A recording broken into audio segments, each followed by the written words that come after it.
शाय गाय बाहर निकल चुके थे। उन्हें मारना जरूरी था। दिन जहाँ सारे डेडलीस्ट ऑफ द डेडलीस्ट प्राणी उनको रखा गया था। The ghost guy, the dead reptile, the blinking man, ये सब डिसाइड 13 में बहुत सारे SCPs को कैद किया गया था। उसमें से एक था the shy guy. Soldiers ready थे बड़ी वॉर के लिए। उनकी प्लानिंग, वो पूरी तरह से रेडी थे। पर एक दिन आया जब ऑब्जर्वेशन रूम्स में एक नया प्राणी बैठा जिसने सारी चीजें तबाह कर दी। तभी से शुरुआत हुई SCP-Site-13 की।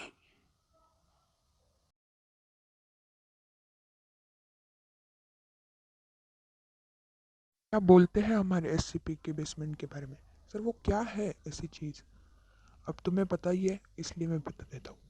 SCP का ये जो बेसमेंट है ना, ये आज भी मौजूद है, पर कहाँ ये किसी को नहीं पता। मैं सिर्फ तुम्हें इतना ही बता सकता हूँ कि वो क्या है, कैसे है और क्यों है। तो दिखाता हूँ तुम्हें। SCP का जो बेसमेंट है ना, उसको इस तरह से निर्माण किया गया था कि वो पूरी तरह से एक माउंटेन के अंदर छुप जाए, और उसके अंदर ऐसी चीज़ें रखी गई थी जो पूरी तरह से टॉप सीक्रेट है।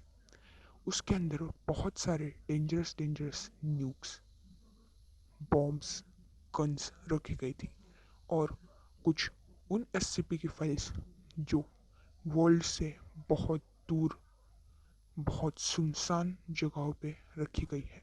वो भी क्यों? क्योंकि वो बहुत खतरनाक है। तो मैं तुम्हें और डिटेल में बताता हूँ। उनको एक माउंटेन के अंदर पूरी तरह से फिट किया गया, क्योंकि अगर उनको ठीक तरह से फिट नहीं किया जाता तो लोगों को लग जाता कि वो एक माउंटेन नहीं, कोई दूसरी ही चीज़ है। उन्हें स्नो माउंटेन्स में बनाया गया, जिससे कि उसके ऊपर स्नो गिरा के ऐसे दिखा सके कि वहाँ पे स्नो गिर गई है, और इसलिए वो छुप जाएगा। और फिर सोचा गया कि उसके ऊपर एक मंदिर बना देते हैं, और बताया गया कि वो मंदिर के लिए वो जगह फ्लैट है, और तभी बना SCP का साइट 13 का बेसमेंट।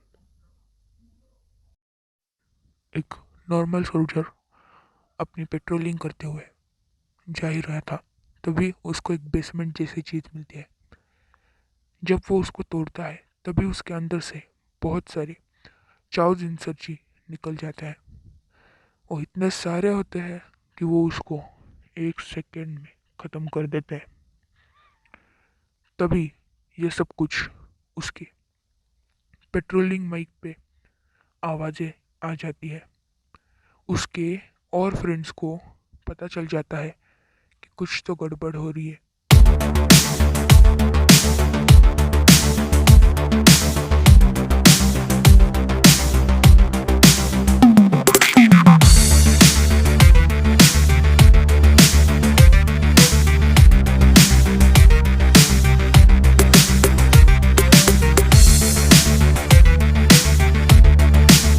वो इतने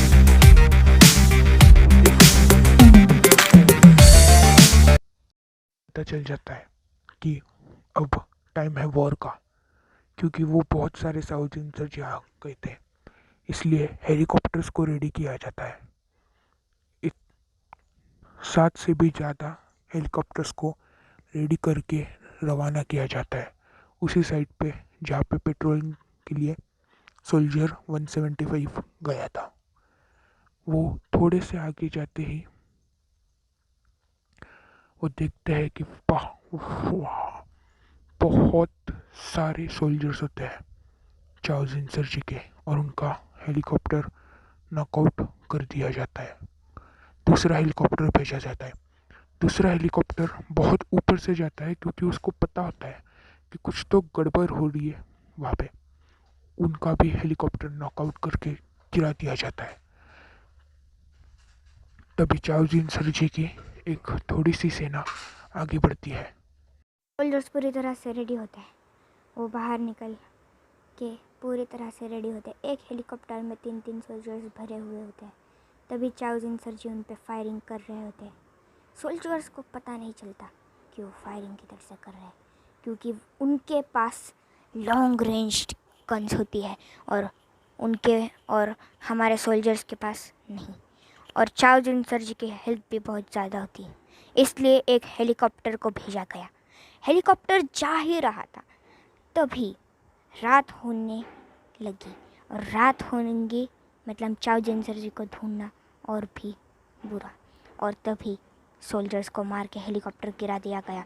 एक जाबाज सोल्जर आगे बढ़ा, वो जाते गया और फिर उसने चाओ जिन सरजी को ढूंढने की शुरुआत कर ली, पर चाओ जिन सरजी उसे मिले ही नहीं। और सोल्जर्स ने सोचा कि अब चाओ जिन सरजी को ढूंढना बहुत ही परेशानी का काम हो जाएगा। उन्होंने चाओ जिन सरजी को छोड़ा और O5 काउंसिल के पास गए।